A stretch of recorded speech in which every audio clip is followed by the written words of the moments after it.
పోతలపట్టు నియోజకవర్గం ఐరాల మండలము సంబంధించినటువంటి దివిటివారిపల్లిలో ప్రభుత్వ స్కూలు సంబంధించినటువంటి గవర్నమెంట్ ల్యాండ్ను కబ్జా చేసేందుకు పాల్పడుతున్నారు.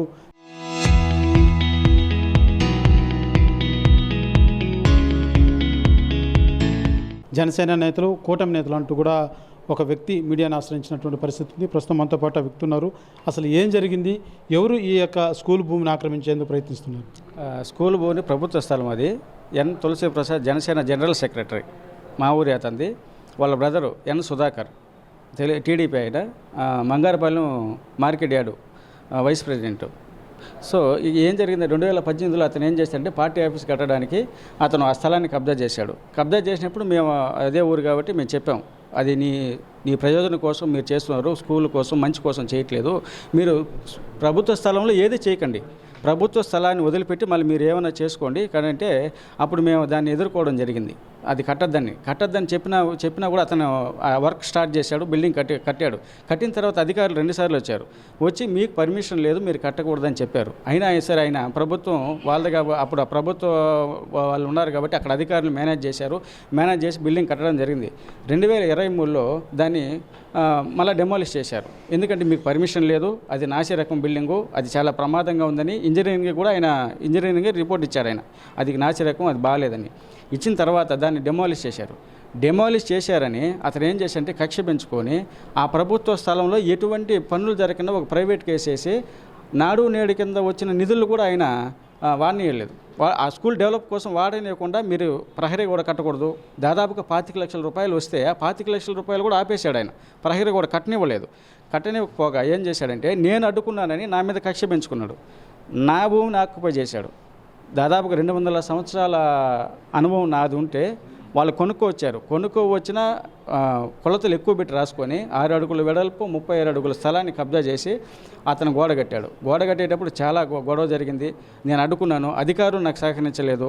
కనీసం డాక్యుమెంట్లు చెక్ చేయలేదు. వాళ్ళు చెక్ చేయకుండా వాళ్ళకే సహకరించి నన్ను పక్కకు నెట్టేసి నా ఫోన్ పగలగొట్టి వాళ్ళ రౌడీ ఏజాన్ని కూడా నేను ఫోన్లో వాళ్ళు మాట్లాడిన మాటలు ఫోన్లో కూడా చేసిన తర్వాత నేను నా ఫోన్ బయట బాయిలో వేశారు.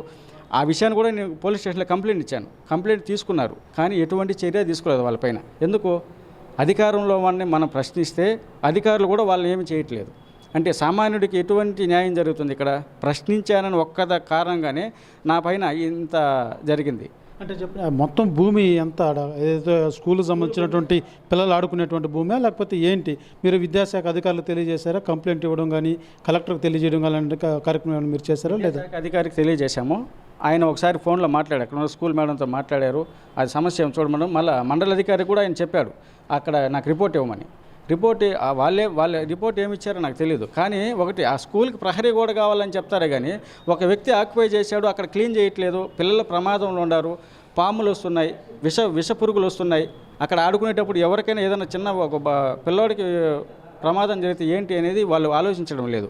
ఎందుకు? అధికారంలో ఇతను ఉన్నాడు, అందరిని మేనేజ్ చేస్తున్నాడు, అక్కడ న్యాయం జరగనీకన్నా చేస్తున్నాడు. ఒక స్కూల్ని ఆక్యుపై చేసుకున్నాడంటే అధికారులు ఎటువంటి చర్య తీసుకోలేదు, అతనిపైన ఎటువంటి చర్య తీసుకోలేదు ఇంతవరకు. గ్రామం మొత్తం మరి మీరు అందరూ అడ్డుకునే ప్రయత్నం చేయలేదా? లేకపోతే మీరు ఒకరే వచ్చారు అంటే మిగిలినటువంటి మీ గ్రామంలో సంబంధించినటువంటి ఎవరు ముందుకు రాలేదా?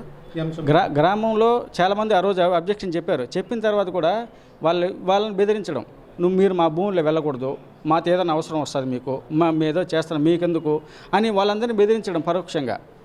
ఎవరు ధైర్యం చేసి ముందుకు రారు కదా, వాళ్ళ అవసరాలు చాలామందికి ఉంటాయి. పోలీసులు, రెవెన్యూ వాళ్ళు ఏమంటున్నారు?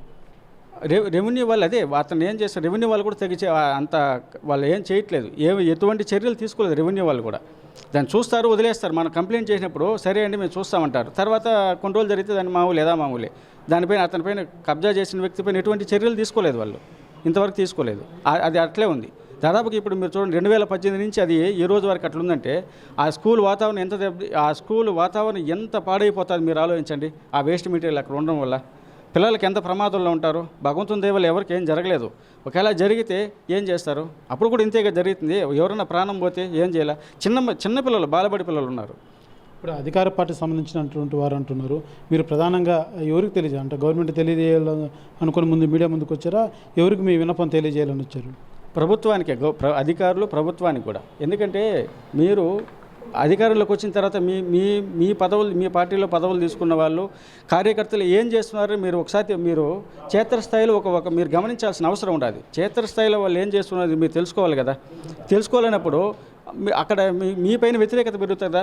మీ పార్టీని అభిమానించే వాళ్ళు ఉన్నా కూడా ఇటువంటి చర్యల వల్ల, ఇటువంటి నాయకుల వల్ల వాళ్ళ స్వార్థం కోసం ఇది. సమాజ శ్రేయస్సు కోరుకునే వ్యక్తి ఏ వ్యక్తి ఇలాంటి పనులు చేయడు. వాళ్ళ స్వలాభం కోసం చేసేటప్పుడు మీరు కనీసం మీరు గుర్తించాలి కదా, ఏం జరుగుతుందో తెలుసుకోవాలి. ఆల్రెడీ నేను ప్రెస్ మీట్ చెప్పాను, ఇది అధికారుల దృష్టికి వెళ్ళినా పవన్ కళ్యాణ్ గారి దృష్టికి వెళ్ళలేదు ఇది. కాబట్టి తీసుకెళ్ళి మీరు ఏం జరుగుతుందో కనీసం మీరు మళ్ళీ వాళ్ళ మాటలు వీళ్ళ మాటలు వినొద్దండి. ఎందుకంటే ఇతను కాపాడడానికి ఎంతోమంది ఒక చీడపురంగా కాపాడడానికి ఇతను కాబట్టి ఇంకొకటి దానికి ఎమ్మెల్యేకి తెలియజేశారా? లేదండి, తెలియదు. నా పేరు మునికుమార్, తెలియదేయట్లేదు. బహుశా ఆయనకు తెలిసి ఉండొచ్చు. దీనిపైన ఆయన ఏదన్నా చర్య తీసుకుంటే నో ప్రాబ్లం, మంచిది. ఆయన సమాజ శ్రేయస్సు కోసం, బాగు కోసం ఒక చర్య తీసుకోండి, నో ప్రాబ్లం.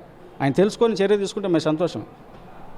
ప్రధానంగా గవర్నమెంట్ సంబంధించినటువంటి భూమి, అందులోనూ ఆ ప్రభుత్వ పాఠశాల పిల్లలు వాడుకునేటువంటి భూమిని ఏకంగా అధికార పార్టీలో ఉన్నామని చెప్పేసి కూడా ఈ రకంగా కబ్జాలకు పాల్పడుతున్నారు.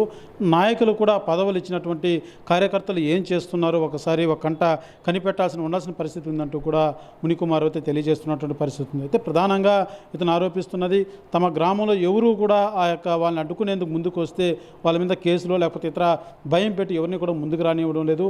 నేను ముందుకు వచ్చి పోరాడుతున్నటువంటి పరిస్థితి, నన్ను కూడా బెదిరించినప్పటికీ కూడా ఖచ్చితంగా స్కూల్ పిల్లలు వాళ్ళకి ఇబ్బంది కలుగుతుంది కాబట్టి దీన్ని ప్రభుత్వం దృష్టికి తీసుకెళ్లాలన్న ఉద్దేశంతో తాను పోరాటం చేస్తున్నట్టు కూడా మునికుమార్ తెలియజేస్తున్నటువంటి పరిస్థితి ఉంది.